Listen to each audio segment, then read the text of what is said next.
These changes between the earlier and most recent versions of Word 2016, and in fact all of the applications, is that there's no longer the file page setup option that used to be very popular.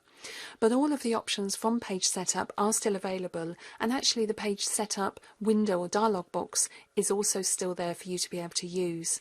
Now, most of the options that was within page setup actually live now on the layout tab. And when you click onto the layout tab to show the ribbon, you'll see all of the icons there. So for example, changing the orientation from portrait to landscape, working with margins, changing the spacing of paragraphs, everything is still there. So you're able to click and change, and this is now in landscape orientation. However, what you will find on most of the ribbons is where the icons are grouped together. There's a small diagonal arrow in a box in the right hand corner of each of those groups. And when you click onto those, they'll actually take you to more options. So I can see one here for page setup, and when I click onto that arrow, it actually takes me to the original page setup box. So this will look familiar to those that have come from earlier versions of Word 2016.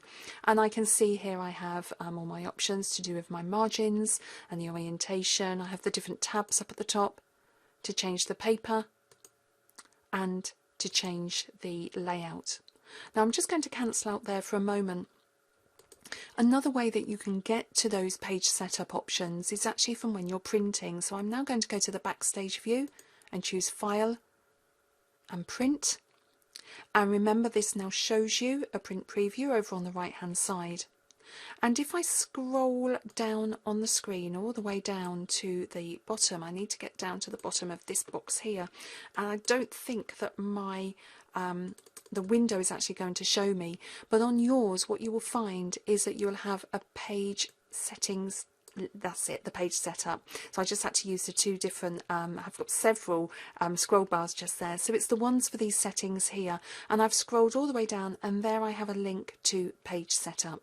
So if I can't change some of the options here, and do be aware that when you're in the file and print, you can see that you can also change orientation actually from here without having to come out into the page setup at all. And also changing things like the margins. But if there's something I can't see here, I could also click onto page setup to take me back to the page setup box.